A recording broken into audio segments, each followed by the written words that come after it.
Hello दोस्तों, आपका हमारे यूट्यूब चैनल पर एक बार पुनः स्वागत है। दोस्तों, आज का हमारा टॉपिक है MEd second year fourth semester का सेकेंड पेपर। आज हम इसके बारे में चर्चा करेंगे।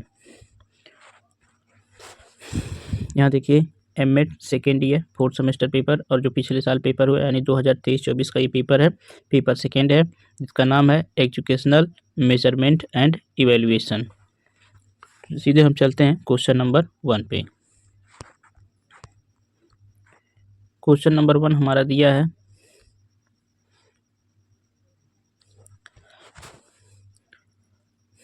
निम्नलिखित में से प्रत्येक भाग का उत्तर लगभग 200 शब्दों में दीजिए। प्रत्येक भाग के अंक समान है। तो इसमें दिया है डिग्री ऑफ फ्रीडम यानी स्वतंत्रता के अंश। तो इसका आंसर हम देखेंगे, हेडिंग डालेंगे स्वतंत्रता के अंश यानी डिग्री ऑफ फ्रीडम, जिसको शॉर्ट फॉर्म में DOF बोला जाता है। इसमें दिया है स्वतंत्रता के अंश किसी भौतिक प्रणाली, सांख्यिकी, गणितीय या यांत्रिकी में स्वतंत्र रूप से परिवर्तित होने वाले चर की संख्या को दर्शाता है। यानी स्वतंत्रता के अंश किसी भी भौतिक प्रणाली जो सांख्यिकी, गणितीय या यांत्रिकी में स्वतंत्र रूप से परिवर्तित होने वाले चरों की संख्या को बताता है। यह संख्यात्मक मान इंगित करता है, यानी इनके चर जो होंगे उन संख्यात्मक मान को इंगित करेंगे कि कोई प्रणाली कितने स्वतंत्र दिशाओं या प्रकार से गति कर सकती है। यानी इस प्रणाली में किया है, चर हमारे कितने स्वतंत्र प्रकार से गति करते हैं इसके बारे में बताया गया है, और कोई सांख्यिकी विश्लेषण में कितने स्वतंत्र चर उपलब्ध हैं, और सांख्यिकी का जो विश्लेषण किया जाता है उसमें हमें कितने स्वतंत्र चर उपलब्ध होते हैं ये बताता है। अब हम देखेंगे यांत्रिकी में DOF, यानी यांत्रिकी में DOF का प्रयोग हम किस तरह से करते हैं। किसी ठोस पिंड के लिए स्वतंत्र के अंश की अधिकतम संख्या 6 होती है। यानी किसी कठोर पिंड के लिए जो स्वतंत्र के अंश होते हैं उनकी अधिकतम संख्या 6 होती है। 6 में वो जो 3 होता है वो अनुपात होता है जो XYZ होता है, और 3 घूर्णन होते हैं जिसे हम पिच, वे और रोल के नाम से जानते हैं। अगला हमारा है सांख्यिकी में DOF, यानी सांख्यिकी में हम देखेंगे DOF का प्रयोग किस तरह से होता है। सांख्यिकी में स्वतंत्र के अंश यह बताते हैं कि किसी डेटा सेट में कितने मान स्वतंत्र रूप से भिन्न हो सकते हैं। यानी सांख्यिकी में स्वतंत्र रूप से यह देखा जाता है कि यह अंश बताते हैं कि डेटा सेट में कितने समान रूप से स्वतंत्र भिन्न होते हैं, जबकि एक निश्चित बाधा औसत बनी रहती है।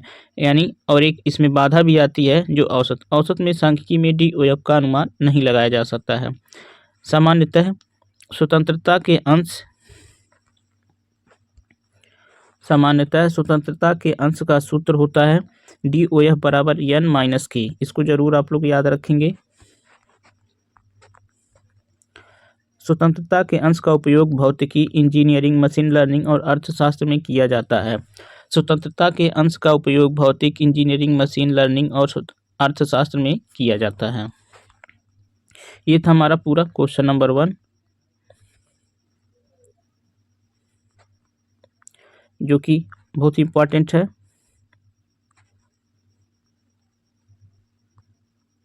अब हम बढ़ते क्वेश्चन नंबर दूसरे की तरफ। दूसरे में कह रहा है कि संप्रत्यात्मक वैधता क्या है, यानी कंस्ट्रक्ट वैलिडिटी क्या है, इसके बारे में हम देखेंगे। पहले का B नंबर, इसका आंसर है, इसमें हेडिंग के रूप में हम देख लेंगे संप्रत्यात्मक वैधता यानी कंस्ट्रक्ट वैलिडिटी हमारी हेडिंग पड़ेगी।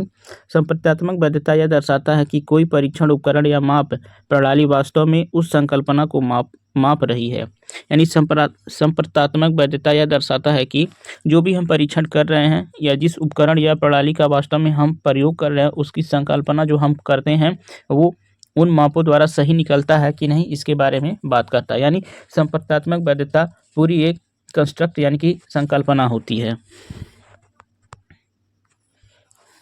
जिसे वह मापने के लिए डिजाइन की गई है। यह वैधता अनुसंधान और मनोवैज्ञानिक परीक्षणों में महत्वपूर्ण होती है, क्योंकि यह सुनिश्चित करता है कि किसी विशेष चर वेरिएबल का सही आकलन किया जा रहा है। यानी संप्रत्यात्मक वैधता यह सिद्ध करता है कि जो हमारी संकल्पना होती है उसके द्वारा जो हम उसके आधार पर जो हम अपनी परीक्षण का उपयोग करते हैं, यानी जो अनुसंधान करते हैं या मनोवैज्ञानिक परीक्षणों में जो महत्वपूर्ण होता है, वह सुनिश्चित करता है कि वे चर हमारे लिए सही है या नहीं।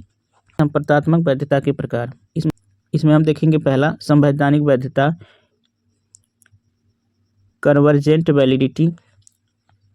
यह दिखाती है कि समान संकल्पनाएं आपस में सहसंबंधित होती हैं।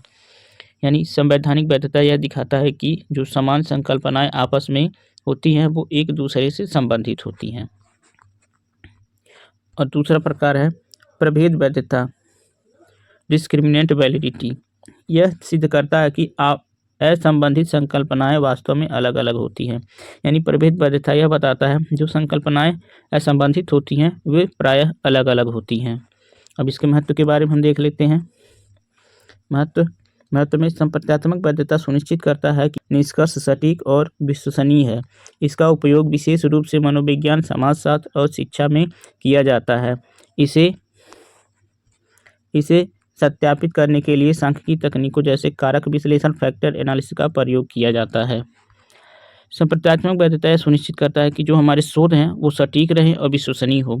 इनका उपयोग विशेष रूप से मनोविज्ञान के क्षेत्र में, समाजशास्त्र के क्षेत्र में और शिक्षा के क्षेत्र में किया जाता है, ताकि इसे सत्यापित करने के लिए सांख्यिकी का सहारा लिया जाता है, जिसमें कारण विश्लेषण का उपयोग किया जाता है। यह किसी परीक्षण में संप्रत्यात्मक भ्रामक हो सकते हैं। यदि किसी परीक्षण में संप्रत्यात्मक वैधता का प्रयोग नहीं किया जाता है तो जो निष्कर्ष निकलेंगे वो प्रायः भ्रामक होते हैं और वह अपनी मूल परिकल्पना को सही ढंग से प्रतिबिंबित नहीं करते हैं, और जो उसकी मूल परिकल्पना होता है उससे सही रूप से प्रतिबिंबित नहीं करते हैं। ये था क्वेश्चन नंबर पहले का बी। अब देखेंगे हम क्वेश्चन नंबर पहले का सी। इसमें दिया है different between measurement and evaluation, यानी मापन एवं मूल्यांकन में अंतर बताइए। तो चलिए देख लेते हैं। सबसे पहले हम हेडिंग डालेंगे मापन और मूल्यांकन में अंतर।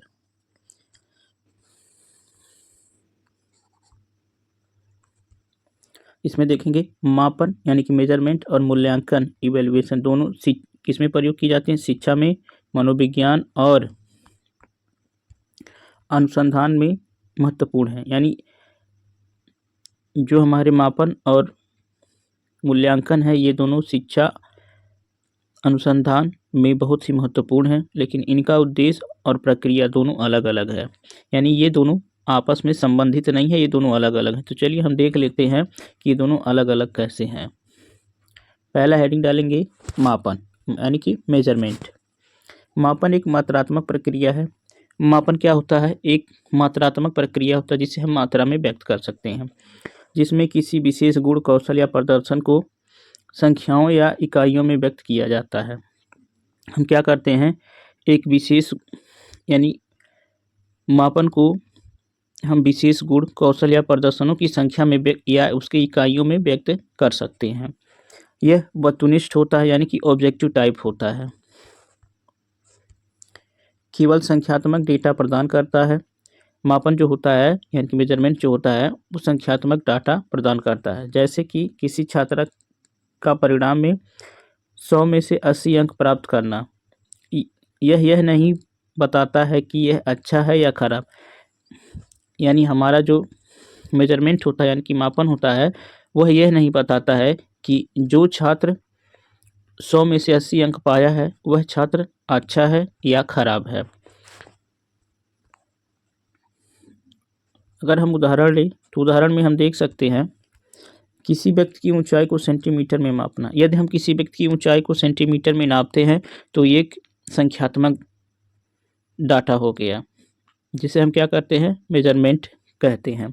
परीक्षा में प्राप्त अंक को दर्ज करना, यानी कौन व्यक्ति या कौन छात्र परीक्षा में कितना नंबर पा रहा है, वो अच्छा है या बुरा, यह नहीं नापता। यह बस केवल अंक को मापता है कि ये फलाना व्यक्ति इतना नंबर पाया है। अब हम देखते हैं कि मूल्यांकन क्या होता है। मूल्यांकन की इवैल्यूएशन। मूल्यांकन एक गुणात्मक यानी कि क्वालिटेटिव प्रक्रिया है।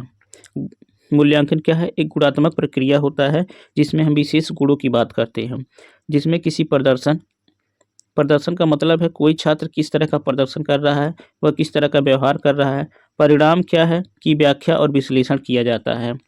यानी इसमें क्या किया जाता है? मूल्यांकन एक गुणात्मक प्रक्रिया होती है जिसमें किसी भी प्रदर्शन, व्यवहार या परिणाम की व्याख्या और विश्लेषण किया जाता है। यानी प्रदर्शन में हम क्या देखते हैं? छात्र जो नंबर पाया था वो किससे अधिक पाया था, वो खराब है या अच्छा है, वह व्यवहार क्या कर रहा है और उसका परिणाम क्या हो रहा है, इसकी व्याख्या और विश्लेषण करता है मूल्यांकन। मूल्यांकन जो होता है यह व्यक्तिनिष्ठ होता है, यानी कि सब्जेक्टिव हो सकता है, निर्णय आधारित होता है, और यह निर्णय आधारित होता है। जैसे 80 अंक अच्छे हैं या खराब, यह जरूर बताता है ये।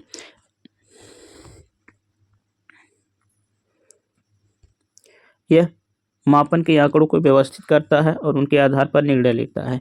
यह क्या करता है? मापन के आंकड़ों को व्यवस्थित करता है और उनके आधार पर यह निर्णय लेता है। उदाहरण के रूप में अगर हम देखें तो उदाहरण में परीक्षा में 80 अंक प्राप्त करने वाला छात्र के प्रदर्शन को अच्छा कहना। यानी अगर हम उदाहरण के रूप में देखें तो जो परीक्षा में छात्र अंक प्राप्त किया था 80 100 में से, वह यह निर्धारित करता वह अंक अच्छा है। किसी शिक्षक द्वारा छात्र की रचनात्मकता का मूल्यांकन करना।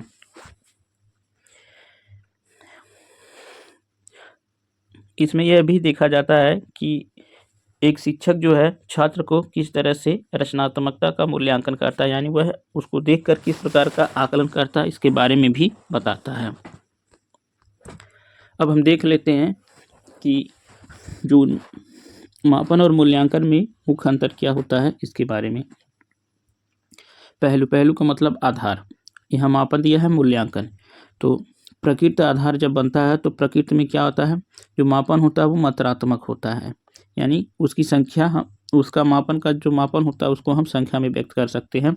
और जो मूल्यांकन होता है वो गुणात्मक होता है, यानी वो किसी गुण के बारे में बताता है। उद्देश्य, यह डेटा प्राप्त करना, यानी मापन में क्या किया जाता है? डेटा को प्राप्त करना इसका मुख्य उद्देश्य होता है।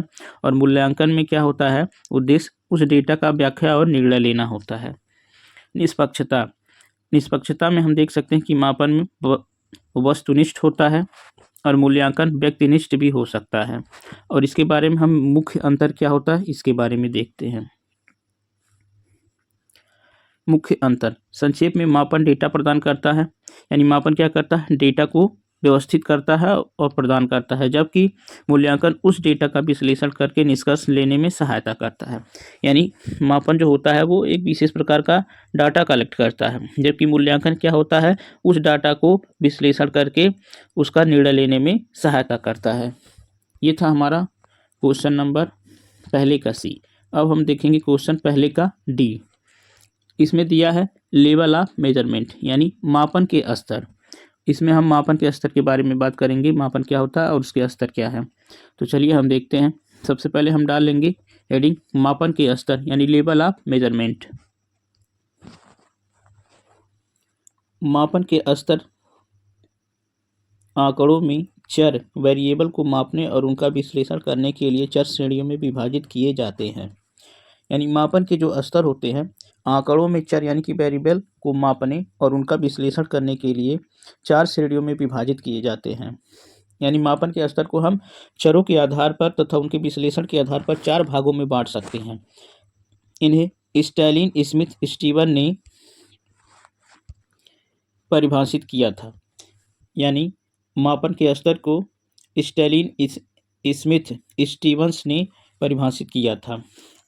अब हम उनके मापन के 4 स्तरों के बारे में देखेंगे। पहला स्तर हमारा है नाममात्र स्तर, यानी कि नॉमिनल लेवल। नॉमिनल लेवल में हम क्या देखते हैं? केवल वर्गीकरण यानी कि क्लासिफिकेशन करता है। यानी नाममात्र स्तर क्या करता है? केवल वर्गीकरण करता है, संख्याओं का कोई गणितीय महत्व नहीं होता है। इसमें हम किसी भी संख्याओं का कोई गणितीय महत्व नहीं देखते हैं। डेटा को श्रेणी में विभाजित किया जाता है, यानी जितने भी डेटा होंगे उनको अलग अलग श्रेणियों में बांटा जाता है, लेकिन इनका कोई भी क्रम नहीं होता है। यानी इनको श्रेणियों में विभाजित तो किया जाता है किंतु इनका कोई क्रम नहीं होता है, यानी चाहे जिस तरह से उनको हम वर्गीकृत कर देते हैं। उदाहरण रूप में हम देखें तो इसमें लिंग, चाहे वो पुरुष हो चाहे वो महिला हो, रंग चाहे लाल हो, नीला हो, हरा हो, धर्म हिंदू मुस्लिम ईसाई कुछ भी हो सकता है। इनको हम वर्गीकृत करेंगे, लेकिन इसमें हम क्रम वाइज नहीं कर पाएंगे। अगला हमारा स्तर है क्रमवार स्तर, यानी कि ऑर्डिनल लेवल।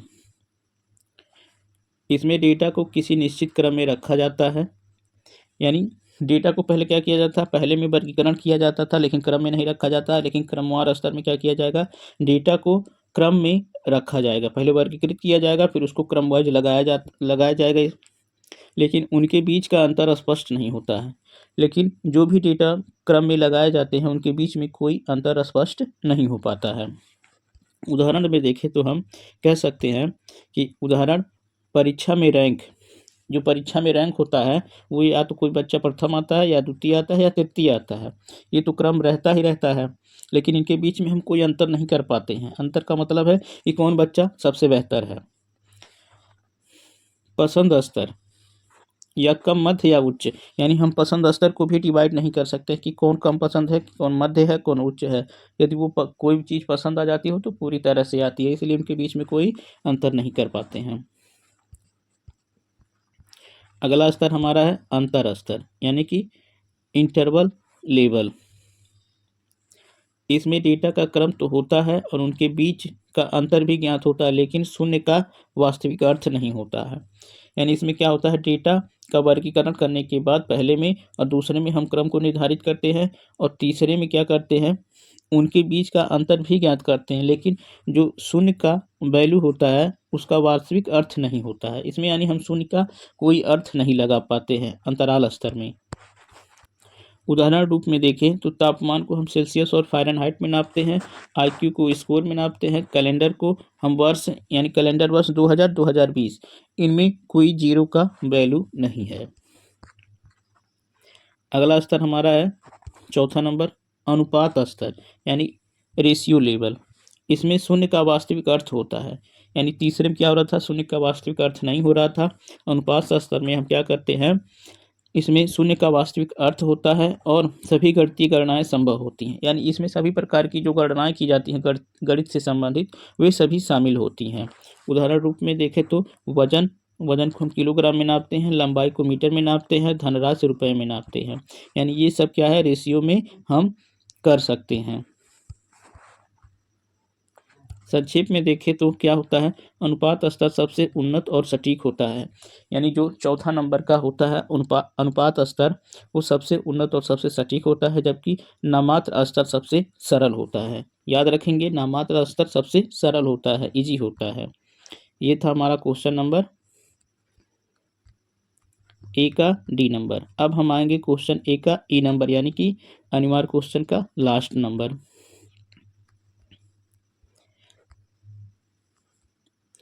तो इसमें हम देखते हैं क्वेश्चन हमारा ग्रेड नॉर्म, यानी ग्रेड नॉर्म क्या होता है, यानी ग्रेड मानक। इसमें सबसे पहले हम हेडिंग डाल लेंगे ग्रेड मानक, यानी कि ग्रेड नॉर्म। ग्रेड मानक एक मूल्यांकन पद्धति है। ग्रेड मानक क्या है, एक मूल्यांकन करने की पद्धति होती है जिसका उपयोग किसी भी छात्र के प्रदर्शन की तुलना पूर्व निर्धारित स्तरों या अन्य छात्रों के प्रदर्शन से करने के लिए किया जाता है। यानी ग्रेड नॉर्म का उपयोग हम किसी भी छात्र के प्रदर्शन की तुलना करने के लिए या पूर्व निर्धारित स्तरों या अन्य छात्रों के प्रदर्शन से करने के लिए किया जाता है। यह मुख्य रूप से शिक्षा प्रणाली में छात्रों की क्षमताओं का आकलन करने और उनकी योग्यता का वर्गीकरण करने के लिए प्रयोग किया जाता है। ग्रेड नॉर्म का प्रयोग हम क्या करते हैं, इसमें कौन छात्र सबसे अच्छा है, कौन थोड़ा सा वीक है और उससे वीक कौन है, उससे वीक कौन है, इन सब का अंतर करने के लिए यानी कि वर्गीकरण करने के लिए हम प्रयोग करते हैं। अब हम देखेंगे ग्रेड मानक के प्रकार। ग्रेड मानक कितने प्रकार के होते हैं, तो चलिए हम पहले ग्रेड मानक का प्रयोग करते हैं। सबसे पहला है नियतांक ग्रेडिंग, यानी एब्सोल्यूट या क्राइटेरियन रेफरेंस ग्रेडिंग, यानी नियतांक ग्रेडिंग। तो इसमें हम देखते हैं, इसमें छात्रों के अंक एक निश्चित मानदंड के आधार पर दिए जाते हैं। यानी इसमें क्या होता है, जो छात्र के अंक होते हैं वो एक निश्चित मानक के आधार पर दिए जाते हैं। उदाहरण के रूप में हम देखें तो उदाहरण में दिया है कि 90 से 100% के बीच में ग्रेड ए रहेगा, 80 से 89 के बीच में ग्रेड बी रहेगा। ये हमारा ग्रेडिंग सिस्टम है। अगला हमारा प्रकार है सापेक्ष grading, relative and non referenced grading. सापेक्ष ग्रेडिंग में हम क्या देखते हैं, इसमें छात्रों की तुलना उनके सहपाठियों से की जाती है, यानी इसमें जो है छात्रों की जो तुलना है उनके सहपाठियों से की जाती है। उदाहरण, कक्षा के शीर्ष 10% छात्र को ए ग्रेड दिया जाता है, यानी इसमें क्या कहा गया उदाहरण में, कक्षा के प्रथम शीर्ष को 10% यानी 10% कक्षा के जितने भी प्रथम 10% छात्र रहेंगे उनको हम ग्रेड ए प्रदान करेंगे और अगली 20% श्रेणी को हम ग्रेड बी प्रदान करेंगे।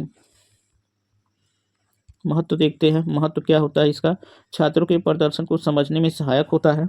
क्या होता है, छात्रों के प्रदर्शन में समझने में सहायक होता है, शैक्षिक स्तर का निर्धारण करता है। क्या करता है, शैक्षिक स्तर का निर्धारण करता है, चयन प्रक्रिया में उपयोगी जैसे कि प्रवेश परीक्षाएं, और ये क्या करता है, चयन प्रक्रिया में उपयोगी होता है जैसे कि प्रवेश परीक्षाएं।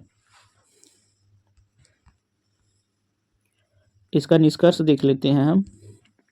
निष्कर्ष, ग्रेड मानक एक प्रभावी मूल्यांकन विधि है। ग्रेड मानक क्या है, एक प्रभावी मूल्यांकन विधि है जो शिक्षार्थियों के जीवन और कौशल का तुलनात्मक विश्लेषण करने में मदद करता है। यह क्या करता है, शिक्षार्थियों के ज्ञान और कौशल का तुलनात्मक विश्लेषण करने में मदद करता है, यानी कौन सा छात्र कितना कुशल है इसके बारे में यह बताता है। तो ये था हमारा क्वेश्चन नंबर पहले का अनिवार्य क्वेश्चन जो ए से लेकर ई तक दिया जाता है, जिसको हम 200 वर्ड में लिखते हैं।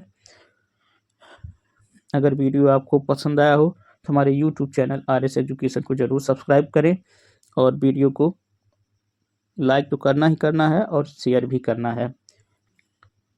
यदि आप लोग चाहते हैं कि क्वेश्चन 2 से लेकर 5 तक जो 400 वर्डों में होते हैं उनका सलूशन चाहते हैं तो हमें कमेंट में ज़रूर बताएं तथा ये भी बताएं कि किस क्वेश्चन का आप सलूशन चाहते हैं।